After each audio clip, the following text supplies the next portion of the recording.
Lakini Mungu ni mwaminifu. Leo wewe ni rais na mimi niko hapa kwa jina la Yesu.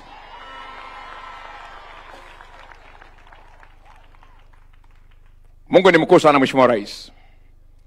Ukweli wa mama ni kwamba kama Mheshimiwa Rais aungekuwa rais, I could be in exile now.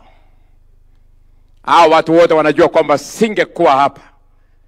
Kwa sababu mambo yalikuwa magumu, wakati mwingine tukalemewa kifedha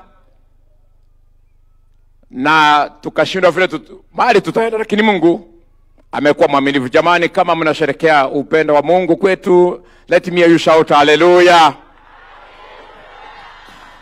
Tuna wageni wengi, lakini wana gospel basi msimame mseme it is over. Jamani, nione wana gospel basi mseme it is over. Hiyo ni lugha yetu, tunaielewa, tunajua tumemaliza nini, tumebakisha nini. Sasa Mheshimiwa Rais, Mungu aliniambia kwamba utakuwa rais na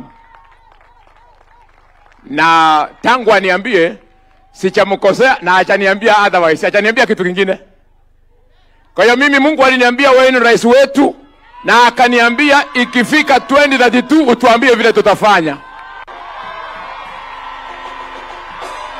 Kama mnaamini wao unabii shout hallelujah. Hallelujah.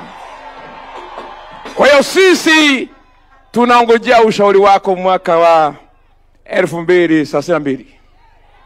Utuelekeze vile tutafanya na Mungu atakubariki. Mheshimiwa Rais, niruhusu niseme kwamba pia tulitembelewa na wachungaji kutoka maeneo mengine.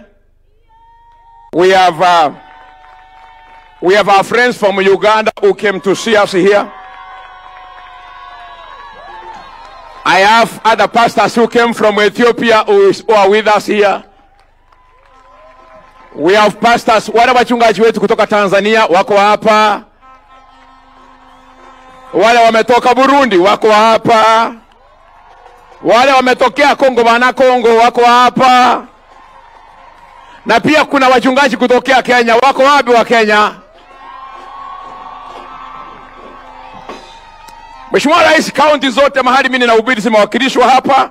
Kaunti ya Nyamira iko hapa, Kisii, Migori, Kisumu, Pometi, Nandi, Uasin Gishu, Kirinyaga, Mombasa, Nairobi, Homa Bay, Bungoma, Kakamega. All of them are here. They are celebrating with us today. Na kwa sababu ni sherehe yetu na nimesema yale nilifaa kusema, kawaida mimi sipendi kusema mambo mengi. Kama nimeongea hayo imetosha, lakini niseme jambo moja tu. Mheshimiwa Rais, kwanza kanisa ni kazi ngumu. Wewe ni mwinjilisti, unaelewa ni kazi ngumu, na vile unasema kwamba ukitoka kazi ya urais utakuwa mwinjilisti, na kuombea uwe uchazeeka. Uinjilisti unataka ujana, unataka nguvu. Lakini Mheshimiwa Rais, pamoja na kwamba ni kanisa, tumefanya kazi na viongozi wako wa serikali. Mheshimiwa Zairi ambaye tunampenda sana kama kanisa.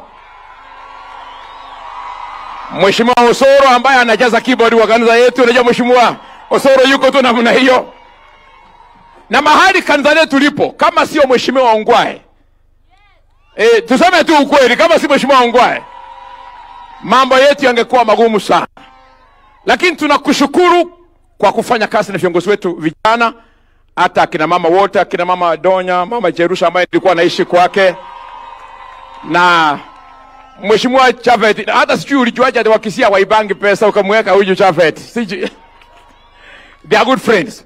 Sitaki kuongea mengi, lakini kwa ishara kwamba tumefurahi Mungu ametubariki Kisii kumleta rais wana gospel basi simama tu kwa mara moja sema haleluya.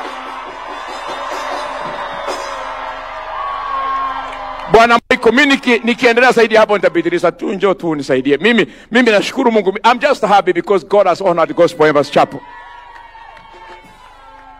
Tumshukuru Apostle Omurwabe tafadhali. Thank you so much. Your Excellency would like now